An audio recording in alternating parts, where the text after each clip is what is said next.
Hey, what's going on? Happy Wednesday. Appreciate you guys taking time out your day on this 27th day of this month of December.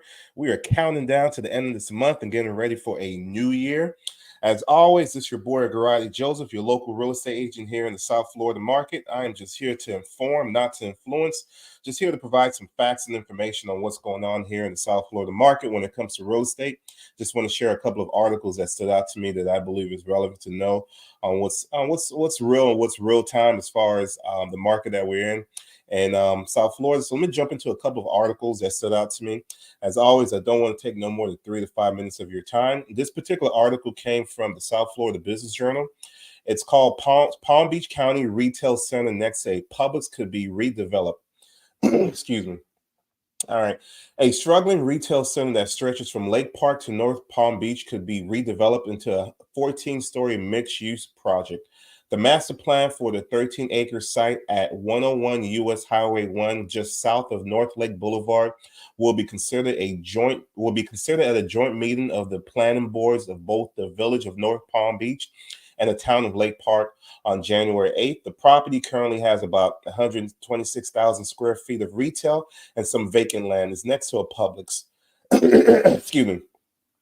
This is a quote from the head of Cypress Realty of Florida. It's a 13-acre site, so it's a large enough to do a transformative project. It is a desirable location. There is demand for the uses we are proposing. The existing buildings are well past their useful life, and the site is grossly underutilized. Once again, this is from the head of the Cypress Realty of Florida, named Nadir Salur.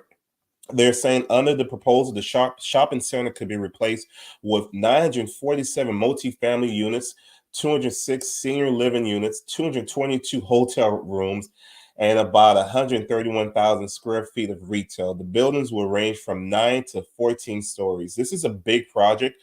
Obviously, if they see the vision of making this become a reality, because a good portion of the current existing space isn't being used to its full potential. I wish them the best of luck, and hopefully, and let's see if this local municipalities work with the local developers to get this passed through, man. Because all this is going to do is add more life to the area, more jobs, and more inventory as far as places for people to live here in the South Florida market. All right, let's jump into the next article that stood out to me. All right, so this article is another one that is from the South Florida Business Journal. It's called Miami-Dade City Enacts Development Moratorium in Response to Live Local Act.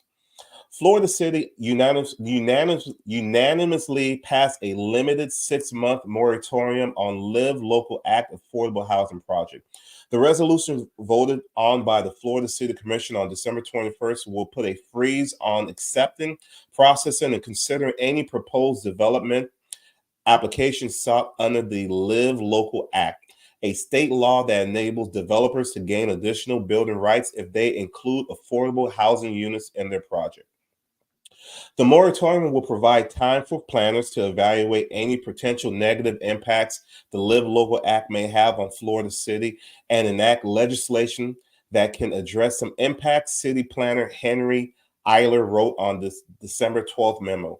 The legislation has the potential to create a substantial long-term adverse impact to the city in terms of unplanned population growth, increased traffic, overcrowding of public parks, increased water, sewer, garbage service, greater public safety needs, aesthetic inadequate buffering between incompatible uses such as between residential and industrial activities.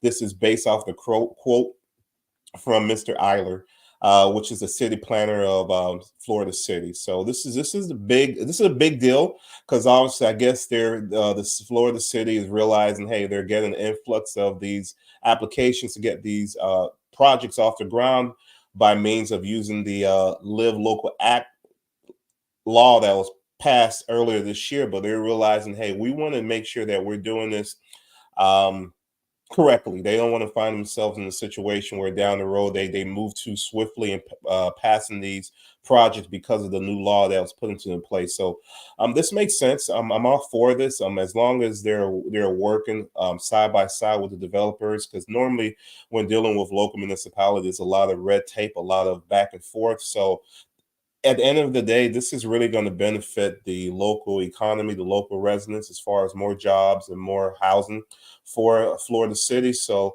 I understand where the local, I guess, the local commissioners and local politicians are concerned about things are moving too fast, and they have the right to feel that way. So let's just see where this goes, and they put this moratorium in place to kind of get themselves situated with this new law that went into place, and we know the developers are going to take full advantage of that law to get these projects off the ground. So with all that being said, I appreciate you guys taking time out of your Wednesday. You guys enjoy the rest of your day. Until next time, always be informed and not influenced. All right, so you guys